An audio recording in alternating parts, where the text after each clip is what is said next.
With aquatics, flies and the Gondwana map being on the cusp of release for Path of Titans, I think it's only best to talk about some of the other updates that you should be excited for in the future of the game. I'm going to be telling you about some of the ones I'm most looking forward to, and hopefully you'll be looking forward to them as well. If there's an update that's coming that I haven't covered in this video that you're excited for, let me know in the comments, and yeah, let's see what it is. But other than that, let's dive right into the video and discuss some of these upcoming updates for the game. Now the first one is an interesting one because it's a completely new way to play Path of Titans, introducing new game modes. Now, this is something that has actually been in testing before. In fact, what makes this interesting is it can be modded in currently, because in a previous dev blog and something that I had covered in the past, there's technically the functionality in the dev kit as well as the mod dev kit to create your own game mode, but no one has just yet. Maybe it's technically not fully ready yet, or who knows, but they did say it's ready. Modders can, in theory, create a game mode and then bring it forward to the game.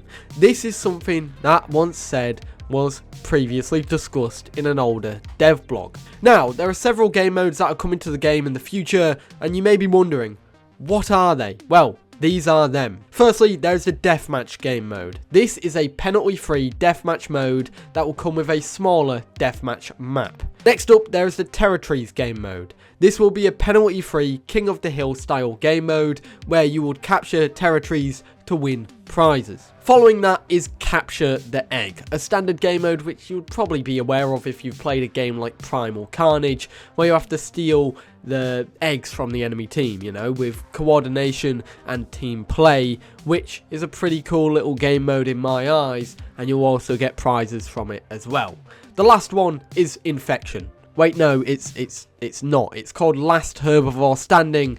However, I'm pretty confident that this is Infection because essentially you'll start as a bunch of herbivores, one person as a carnivore. As the carnivores killing the herbivores, those dead herbivores become carnivores until there is the last herbivore standing. It's Infection. And that to me is the game mode that I am looking forward to the most out of them all. Who doesn't love Infection? AI Dinosaurs are one of the other big things that people are excited for. In fact, this is probably, aside from Gondwana, Aquatics and Flyers, AI Dinosaurs is the most important one. Imagine this. You're strolling along Gondwana. You see what looks like a player, but it's not. It's an AI. In a world full of players already, a full server of players, a full 100 players, but with an additional lot of AI as well to further flesh out the world. This further expands on the burrowing AI, which you could dig out of burrows and then they run away, because this will be free roaming AI. And this is something that we've seen from a test that actually occurred quite a while ago. In fact, this occurred 3 years ago. This was covered extensively by multiple users. One of them is Jin, who is an incredible content creator, and I recommend you go and check out her content, and especially her older Path of Titans videos, because she's one of the OGs of the game. But this is an important thing to talk about because it actually showed that there was a level of depth for dinosaur AI in this game that's already been developed in a sense, or a basis has been developed that can be fleshed upon. And this is 3 years old. The dinosaurs walked around and explored. They sat down, done emotes, shook, done calls, and they had different feelings as well. Some of them looked sad, some of them were attacking, some of them were hurt, you know, all of that jazz. In fact, the dinosaurs would hunt one another. When one's being hunted, it would then hunt it until it kills it. And it also, the one that was being hunted would run away or fight back depending on its health, which is also a good idea. Although the fighting and everything was rudimentary and rough around the edges, it did provide a good insight for the future of the game. Now, I don't know if this is something that's been fleshed upon since that test, because there's been, you know, focuses in other areas. However, it definitely could seem like something that could come to the game and is still planned for the game, and that is dinosaur AI. However, we shall not knock off the other AI that is still coming to the game, and that's free roaming critters. We already have burrowing critters in the sense of the rat, Didelphodon, Paleosanoa, Platyhystrix.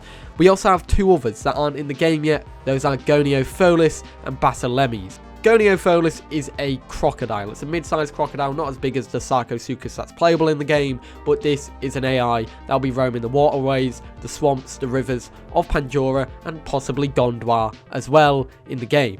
Basilemes is different. It's a little turtle that'll be swimming around in the lakes, exploring the rivers, all that jazz, and it will be findable on the map. In fact, the thing regarding Basilemes is its shell is currently a creator mode item, so you can place it down in creator mode as well, and it's a quest item on Gondwar, which could indicate in the future Basilemes could be a creature on Gondwar, an AI that you kill, take its shell, and there, you're collecting more turtle shells that way. But those are some things there. AI dinosaurs and AI critters. Now let's get into the next two things, the final two things. Firstly, we have nesting. Nesting is something that was actually planned in the same stretch goal as growth. It was called growth and nesting. However, growth came first, of course, because it's easier to knock off and get finished. That being said, nesting is the next one out of that phase. It's the next one in that group of growth where you build a nest, you essentially get a mate, and you go on that journey to, bring up some young and then let those young grow while you protect them. Nesting is a system that I don't know how it will function in the game, but one can guess. My prediction with this is that you'll get a quest to obviously mate with, say, or court, in a sense, with a pack mate. That's obviously of the different sex in terms of dinosaur. There won't be anything regarding mating or anything like that in terms of animations because the game is PG and it's not going to go into that level of detail. However, I also think there'll be, the creation of a nest. You'd build a nest, and that would be by a quest system. You'd do a quest which is to build a nest, and then maybe quests to take care of your young as well. That would probably fit nicely. Obviously, male and female dinosaurs are already in the game, and you'd base it off that way. There'll be the hatchling stage, finally usable outside of the tutorial cave. There's also the hatching from an egg, and of course, other stuff that it could bring. Who knows what else it's going to bring, but there's going to be a lot to it, and it's going to be awesome. And the final thing that I wanted to mention is 200 player servers. Servers are going to be big in the game's future. This is something that they always planned for the game.